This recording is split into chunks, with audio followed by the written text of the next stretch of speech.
একটা ছোট একটা বাচ্চা মেয়ে ছিল, হাই স্কুলের মেয়েটা, মোটার মাথা পেটে ওখানে পড়ে গেছে। পরে সেই মেয়েটাকে আমরা এখন পর্যন্ত কোনো খোঁজ পাই নাই। ছাত্রদল এবং শিবিরের চিহ্নিত ক্যাডাররা হলে হলে ঢুকে সাধারণ শিক্ষার্থীদের উপরে যে নির্যাতন চালিয়েছে, সুযোগের হলের সামনে যখন আমরা ছিলাম তখন মেয়েদের উপরে সবার প্রথম অ্যাটাকটা করে।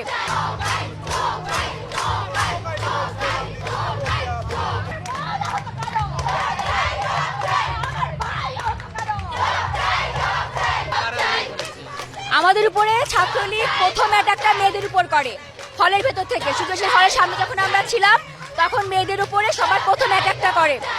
একটা ছোট একটা বাচ্চা মেয়ে ছিল, হাই স্কুলের মেয়েটা, মোটার মাথা পেটে ওখানে পড়ে গেছে। পরে সেই মেয়েটাকে আমরা এখন পর্যন্ত কোনো খোঁজ পাই নাই। ওর পর থেকে আমরা দৌড়ায় চলে আসছি বিচি চত্বরে। বিচি চত্বর থেকে আমাদেরকে দাঁড়াইছিলাম, নর্মালি দাঁড়াইছিলাম, কোনো ঝামেলা ছিল না। ওখান থেকে ওরা, আমার মনে হয় না ওরা কোনো ক্যাম্পাসের স্টুডেন্ট, খুব সম্ভব বাইরের স্টুডেন্ট। ওরা একবারে অ্যাটাক করছে হেলমেট পরে, এখন ওরা লাঠি নিয়ে।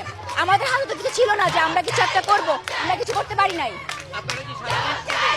জি হ্যাঁ, আমরা সাধারণ স্টুডেন্ট ছিলাম। আমরা আন্দোলন নিয়ে যখন একবার দাঁড়াইছিলাম তখন আমাদের একভাবে বাসের ভিতরে নিয়ে গিয়ে এমন ভাবে পিটাইছে যে ভাইয়াগুলো ছিল আমাদের প্রোটেক্ট করার চেষ্টা করছে, তাদের মাথা ধরে এখানে বাড়ি দিছে।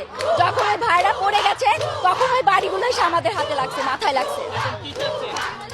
আমরা চাই এর তুলনামূলক শাস্তি হোক। এই যে আমাদের উপর নারী অত্যাচার কোথায় লেখা আছে? কোন সংবিধানে লেখা আছে আমাদের প্রধানমন্ত্রী তো একজন নারী?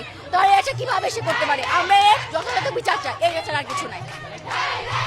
ঢাকা বিশ্ববিদ্যালয়ে আজকে ছাত্রদল এবং শিবিরের চিহ্নিত ক্যাডাররা হলে হলে ঢুকে সাধারণ শিক্ষার্থীদের উপরে যে নির্যাতন চালিয়েছে তার প্রতিবাদে ছাত্রলীগ এখানে অবস্থান করছে। এবং একই সাথে যদি এটির বিচার না হয় তাহলে ছাত্রলীগ এবং ঢাকা বিশ্ববিদ্যালয়ের শিক্ষার্থীরা কাঁধে কাঁধ রেখে এই সন্ত্রাসীদের বয়কট করে আন্দোলন কাকে বলে, কত প্রকার, কি কি বুঝিয়ে দেবে। 25 জন শিক্ষার্থী আহত হয়েছে সাধারণ।